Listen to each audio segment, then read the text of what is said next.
Hi ನಮಸ್ತೆ ಎಲ್ರಿಗೂ ಸವಿರುಚಿಯ ಆಟ ಚಾನಲ್ಗೆ ಸ್ವಾಗತ. ಇವತ್ತಿನ ರೆಸಿಪಿ ಸಾಫ್ಟ್ ಆಗಿರುವಂತ ಒಂದು ದೋಸೆ ಮಾಡ್ತಾ ಇದ್ದೀನಿ.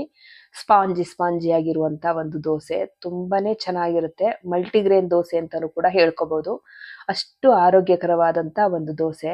ಗಾದೆ ಹೇಳ್ತಾರಲ್ಲ, ಊಟ ತಮ್ಮಿಚ್ಛೆ ನೋಟ ಪರರಿಚ್ಛೆ ಅಂತ. ಹಾಗೆ ಬೇರೆಯವ್ರಿಗೋಸ್ಕರ ನಾವು ಊಟ ಮಾಡಬಾರ್ದು, ನಮ್ಮ ಆರೋಗ್ಯಕ್ಕೋಸ್ಕರ ನಾವು ಊಟನ ಮಾಡಬೇಕು.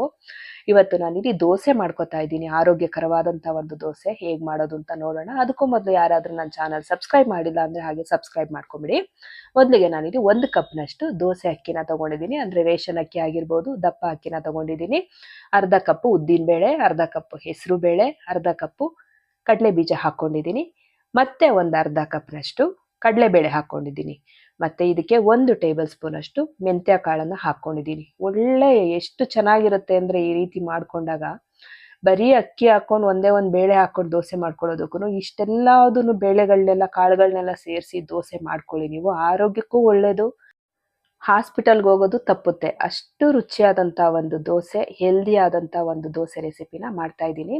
ಇದಿಷ್ಟು ಬೇಳೆಗಳು ಅಕ್ಕಿ ಎಲ್ಲ ಹಾಕ್ಕೊಂಡು ಇದನ್ನ ಒಂದು 2ರಿಂದ 3 ಸಾರಿ ಚೆನ್ನಾಗಿ ತೊಳ್ಕೊಬೇಕು. 2ರಿಂದ 3 ಸಾರಿ ತೊಳ್ಕೊಂಡಿದ್ದೀನಿ. ಇವಾಗ ಇದಕ್ಕೆ ಅಕ್ಕಿ ಬೇಳೆ ಎಲ್ಲ ನೆನೆಯೋಷ್ಟನ್ನ ನೀರನ್ನ ಹಾಕಬೇಕು. ಅಂದ್ರೆ ಅಕ್ಕಿ ಬೇಳೆ ಮೇಲೆ ಒಂದು 2 ಇಂಚು ಜಾಸ್ತಿ ನೀರನ್ನ ಹಿಡಿ. ಬೇಳೆಗಳೆಲ್ಲ ನೆಂದಾಗ ಜಾಸ್ತಿ ಆಗುತ್ತೆ, ಕ್ವಾಂಟಿಟಿ ಜಾಸ್ತಿ ಆಗುತ್ತೆ. ಅದರಿಂದ ಕಡಲೆ ಬೀಜ ಬೇಳೆಗಳೆಲ್ಲ ನೆಂದಾಗ ಜಾಸ್ತಿ ಆಗುತ್ತೆ ಇದು. ಅದರಿಂದ ನಾವು ಜಾಸ್ತಿ ನೀರನ್ನು ಹಾಕ್ಬಿಟ್ಟು ನೆನೆಯಕ್ಕಿಡೋಣ. ಒಂದು 5ರಿಂದ 6 ಗಂಟೆಗಳ ಕಾಲ ನೆನೆಸ್ಕೊಂಡ್ರೆ ತುಂಬಾ ಚೆನ್ನಾಗಿ ಬರುತ್ತೆ ದೋಸೆ. ನೋಡಿ, ನಾನಿಲ್ಲಿ 6 ಗಂಟೆಗಳ ಕಾಲ ನೆನೆಸ್ಕೊಂಡಿದ್ದೀನಿ. ಬೇಳೆಗಳು ಅಕ್ಕಿ ಎಲ್ಲ ಚೆನ್ನಾಗಿ ನೆಂದಿದೆ. ಇವಾಗ ಮತ್ತೆ ಇನ್ನೊಂದ್ಸರಿ ತೊಳ್ಕೊಂಡು ಇದನ್ನ ಮಿಕ್ಸಿ ಜಾರ್ಗೆ ಹಾಕೊಳ್ಳೋಣ. ಇವಾಗ ನೆನೆಸಿರುವಂಥ ಅಕ್ಕಿ ಬೇಳೆನ ನಾವು ಮಿಕ್ಸಿ ಜಾರ್ಗೆ ಹಾಕ್ಕೊಂಡು 2 ಸರಿ ನಾನು ಮಿಕ್ಸಿ ಜಾರ್ಗೆ ಹಾಕೋತೀನಿ. 2 ಸರಿ ಹಾಕ್ಕೊಂಡು ಸ್ವಲ್ಪ ನೀರು ಹಾಕೊಳ್ಳೋಣ. ರುಬ್ಬೋದಕ್ಕೆ ಎಷ್ಟು ಬೇಕೋ ಅಷ್ಟು ನೀರನ್ನು ಹಾಕ್ಕೊಂಡು ಎಷ್ಟು ನುಣ್ಣಗಾಗುತ್ತೋ ಅಷ್ಟು ನುಣ್ಣಗೆ ರುಬ್ಕೋಬೇಕು.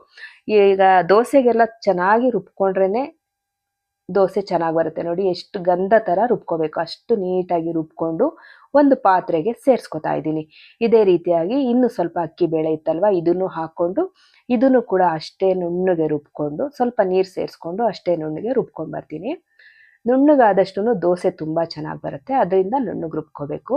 ಮಿಕ್ಸಿನಲ್ಲೇ ನುಣ್ಣಗಾಗುತ್ತೆ, ನಾವು ಗ್ರೈಂಡ್ರಿಗೆ ಹಾಕಬೇಕು ಅಂತ ಎಲ್ಲ ಏನಿಲ್ಲ. ನೋಡಿ, ಈ ರೀತಿಯಾಗಿ ನುಣ್ಣಗೆ ರುಬ್ಕೊಂಡು ನಾನು ಈ ಪಾತ್ರೆಗೆ ಸೇರಿಸ್ಕೊಂಡಿದ್ದೀನಿ. ಪಾತ್ರೆಗೆ ಸೇರಿಸ್ಕೊಂಡಾದ್ಮೇಲೆ ಹಿಟ್ಟನ್ನು ಈಗ ಒಂದ್ಸಲಿ ಚೆನ್ನಾಗಿ ಒಂದು ಸ್ಪೂನ್ ಸಹಾಯದಿಂದ ಚೆನ್ನಾಗಿ ಮಿಕ್ಸ್ ಮಾಡ್ಕೊತಾ ಇದ್ದೀನಿ.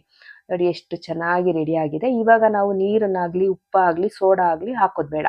ಇವಾಗ ಒಂದ್ಸಲಿ ಚೆನ್ನಾಗಿ ಮಿಕ್ಸ್ ಮಾಡಿಬಿಟ್ಟು ಒಂದು ತಟ್ಟೆ ಮುಚ್ಚಿಬಿಟ್ಟು 8 ಗಂಟೆಗಳ ಕಾಲ ಮುಚ್ಚಿಟ್ಬಿಡೋಣ.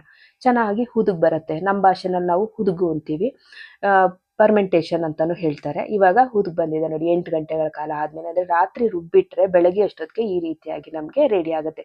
ಇದರಲ್ಲಿ ಇಡ್ಲಿ ಕೂಡ ಮಾಡ್ಕೋಬೋದು, ಪಡ್ಡು ಕೂಡ ಮಾಡ್ಕೋಬೋದು. ಈಗ ಸ್ವಲ್ಪ ಈರುಳ್ಳಿ ಸೊಪ್ಪು ಹಾಕೊಂಡು ಪಡ್ಡು ಮಾಡ್ಕೋಬೋದು, ಇಲ್ಲ ಹಾಗೆ ಇಡ್ಲಿ ಕೂಡ ಮಾಡ್ಕೋಬೋದು. ಆ ರೀತಿಯಾಗಿ ನಮಗೆ ಹಿಟ್ಟು ರೆಡಿ ಆಗಿದೆ. ಇವಾಗ ಇದಕ್ಕೆ ರುಚಿಗೆ ತಕ್ಕಷ್ಟು ಉಪ್ಪು, ಒಂದು ಅರ್ಧ ಸ್ಪೂನ್ ಅಷ್ಟು ಮಾತ್ರ ಉಪ್ಪು ಹಾಕೊಳ್ಳಿ. ಉಪ್ಪು ಹಾಕೊಂಡಾದ್ಮೇಲೆ ಇವಾಗ ದೋಸೆ ಮಾಡ್ತಿರೋದ್ರಿಂದ ನಾವು ಸ್ವಲ್ಪ ನೀರನ್ನ ಸೇರಿಸ್ಕೊಳ್ಳೋಣ. ಗಟ್ಟಿ ಇದೆ ಅಲ್ವಾ, ಅದರಿಂದ ಸ್ವಲ್ಪ ನೀರನ್ನ ಸೇರಿಸ್ಕೊಂಡು ಚೆನ್ನಾಗಿ ಮಿಕ್ಸ್ ಮಾಡ್ಕೊಳ್ಳೋಣ. ದೋಸೆ ಬ್ಯಾಟರ್ ರೀತಿಯಾಗಿ ನಾವು ರೆಡಿ ಮಾಡ್ಕೊಳ್ಳೋಣ.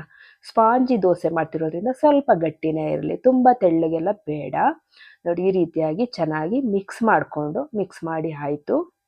ನೋಡಿ, ಇವಾಗ ದೋಸೆ ಹುಯ್ಯೋದಕ್ಕೆ ನಮಗೆ ಕರೆಕ್ಟ್ ಹದವಾಗಿ ಹಿಟ್ಟು ರೆಡಿ ಆಗಿದೆ. ಇವಾಗ ಇದನ್ನು ಸೈಡ್ಗೆ ಎತ್ತಿಟ್ಕೊಳ್ಳೋಣ. ಒಂದು ತವಾನ ಬಿಸಿಗಿಟ್ಕೊಳ್ಳೋಣ. ತವ ಕಾದ ನಂತರ, ತವ ಬಿಸಿಗಿಟ್ಕೊಂಡಿದ್ದೀನಿ, ತವ ಕಾದಿದೆ ಅಂದರೆ ತವ ಬಿಸಿ ಆಗಿದೆ. ಇವಾಗ ನಾನು ಡೈರೆಕ್ಟಾಗಿ ತವಾದ ಮೇಲೆ ದೋಸೆ ಹಿಟ್ಟನ್ನು ಹಾಕಿ ನಮ್ಗೆ ಎಷ್ಟು ದೊಡ್ಡದು ಬೇಕೋ ಅಷ್ಟು ದೊಡ್ಡ ದೋಸೆನ ಮಾಡ್ಕೋಬೋದು. ಎಣ್ಣೆ ಕೂಡ ಹಾಕೋಬೋದು, ಬೆಣ್ಣೆನಾದರೂ ಹಾಕೋಬೋದು, ತುಪ್ಪನಾದರೂ ಹಾಕೋಬೋದು. ನಾನು ಆದಷ್ಟು ಎಣ್ಣೆನೂ ಕೂಡ ತುಂಬಾ ಯೂಸ್ ಮಾಡ್ತೀನಿ. ಬೆಣ್ಣೆ ತುಪ್ಪ ಆದ್ರೂ ನಾನು ಸ್ವಲ್ಪ ಕಡಿಮೆನೇ ಯೂಸ್ ಮಾಡೋದು. ಏನಕ್ಕೆ ಅಂದರೆ ಆರೋಗ್ಯ ದೃಷ್ಟಿಯಿಂದ ನಾನು ಜಾಸ್ತಿ ಎಣ್ಣೆನ ಬಳಸೋದಿಲ್ಲ. ಯಾವುದೇ ಅಡುಗೆ ಮಾಡಿದ್ರೂ ಜಾಸ್ತಿ ಎಣ್ಣೆನ ಬಳಸೋದಿಲ್ಲ. ಸ್ವಲ್ಪ ಎಣ್ಣೆ ಹಾಕ್ಕೊಂಡು ಚೆನ್ನಾಗಿ 2 ಸೈಡನ್ನು ಈ ರೀತಿಯಾಗಿ ಬೇಯಿಸ್ಕೊಂಡ್ರೆ ದೋಸೆ ರೆಡಿ ಆಗೋಗ್ಬಿಡುತ್ತೆ. ಎಷ್ಟು ಚೆನ್ನಾಗಿರುತ್ತೆ ಅಂದರೆ ದೋಸೆ. ಇದಕ್ಕೆ ಒಂದು ಬೇಳೆ, ಇವಾಗ ಬೇಳೆ ಸೀಸನ್ ಇದೆ ಅಲ್ವಾ, ಅಂದರೆ ಅವರೇ ಬೇಳೆ ಸೀಸನ್ ಇದೆ ಅಲ್ವಾ, ಒಂದು ಬೇಳೆ ಸಾಂಬಾರು ಮಾಡ್ಕೊಂಡು ಈ ರೀತಿ ದೋಸೆ ಮಾಡ್ಕೊಂಡ್ರೆ ಅದು ಸಖತ್ತಾಗಿರುತ್ತೆ. ಚಟ್ನಿ ಕೂಡ ಚೆನ್ನಾಗಿರುತ್ತೆ. ಆದರೆ ಚಟ್ನಿ ಬಾಕ್ಸ್ಗೆ ಹಾಕೊಂಡು ಹೋಗೋಕ್ಕಾಗಲ್ಲ. ತೆಂಗಿನಕಾಯಿ ಚಟ್ನಿ ಎಲ್ಲ ಮಾಡಿದ್ರೆ ಲಂಚ್ ಬಾಕ್ಸ್ಗೆ ಕಟ್ಟೋಕ್ಕಾಗಲ್ಲ. ಅದರಿಂದ ಸ್ವಲ್ಪ ಪಲ್ಯಗಳು ಅಥವಾ ಯಾವ್ದಾದ್ರು ಗ್ರೇವಿಗಳು ಅಥವಾ ಇದ್ಕಿದ್ ಬೇಳೆ ಸಾರು ಎಲ್ಲವುದು ತುಂಬಾನೇ ಚೆನ್ನಾಗಿ ಹೊಂದುತ್ತೆ. ನಾನ್ ವೆಜ್ ಯಾರಾದ್ರೂ ತಿನ್ನೋವಂಥವ್ರಿದ್ರೆ ಚಿಕನ್ ಗ್ರೇವಿ ಮಾಡ್ಕೋಬಹುದು, ಮಟನ್ ಸಾಂಬಾರ್ ಎಲ್ಲ ಸೂಪರ್ ಆಗಿರುತ್ತೆ. ಈ ರೀತಿಯಾಗಿ ದೋಸೆ ಮಾಡ್ಕೊಂಡ್ರಂತೂ ಸಕ್ಕತ್ತಾಗಿರುತ್ತೆ. ನಿಮ್ಗೆಲ್ರಿಗೂ ಈ ರೆಸಿಪಿ ಇಷ್ಟ ಆಗಿದ್ರೆ ಲೈಕ್ ಮಾಡಿ, ಶೇರ್ ಮಾಡಿ, ಕಮೆಂಟ್ ಮಾಡಿ, ಹಾಗೆ ಸಬ್ಸ್ಕ್ರೈಬ್ ಮಾಡ್ಕೊಡಿ. Thank you.